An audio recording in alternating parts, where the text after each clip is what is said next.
Since January the 25th, Egypt has been in a state of upheaval. Tahrir Square has become a symbol of liberation and confrontation with President Hosni Mubarak's regime. Young people in Egypt feel they have no prospects for the future. Those feelings are playing out on the streets in the struggle for freedom. Ronald Meinados has a first-hand view of events. He's the German regional director in Cairo of the Friedrich Naumann Foundation for Freedom. For several years, he's been involved in projects promoting liberalism and democracy and has won the trust of young local activists. It's no longer safe for them to gather on the streets of Cairo. Meinados and the young men involved in this uprising meet in his office to talk about current events, the activists and their hopes for the future. This is the first time for me to see this feedback from the Egyptian people, that they are really care about Egypt. They really want to participate. And they want to. We are not afraid about facing the security forces, because in the end of the day, they won't be able to shoot all of us. They won't ever be able to do this, because in the end they are human beings and they are Egyptians. And they know that what we are asking for is near from what they really also want. Over the past years, Meinados has seen Egyptians become increasingly distraught about conditions in their country.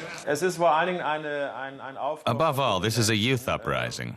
What's special about it is that there are no organized parties, no organized leadership. They're spontaneous groups, more or less, who emerged from social groups and communicated via Facebook and other social media. And it's taken on a life of its own. What has come as a surprise to many people is that these groups continued to gain strength and momentum even after the internet was shut down. So there's no clear and obvious center of command in this uprising, this revolution. Even without a clear leadership, the protesters continue to head for the streets, despite the growing danger. They want a democratic Egypt, and now, more than ever before, that seems to be within reach. And they're calling on the West to support their struggle for liberation. Some of the support is coming from Egyptians in Berlin. The group gathered in front of the Foreign Ministry is demanding solidarity with Egypt.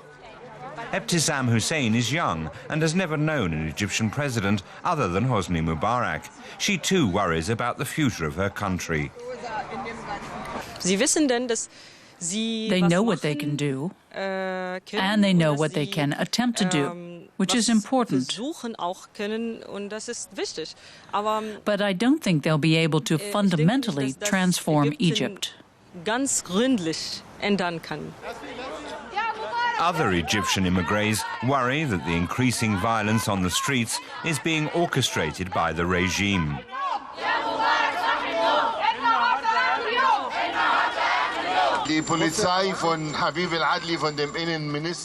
The police of Habib el-Adli are hiding among the public and causing trouble to find a reason to hurt the population.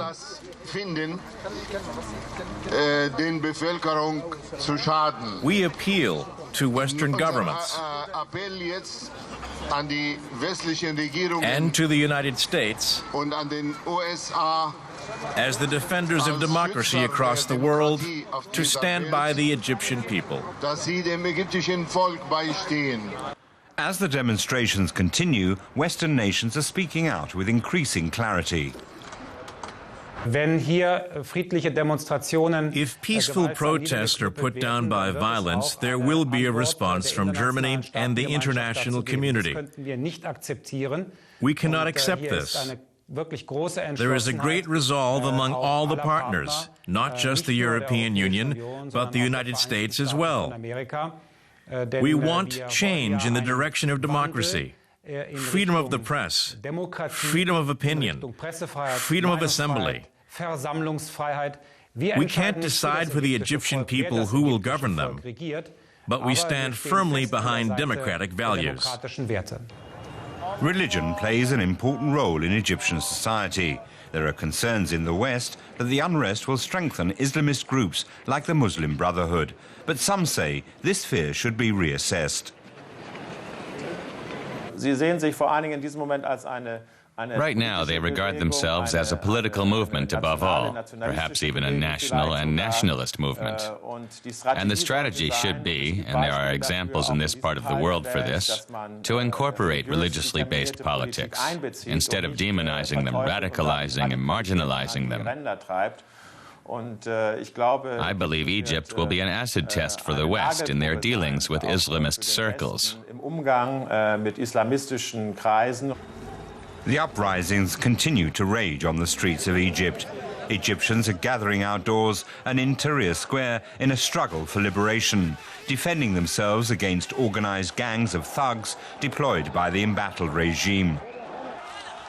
But young Egyptians believe they're writing history at Tahrir Square, but the final outcome remains to be seen.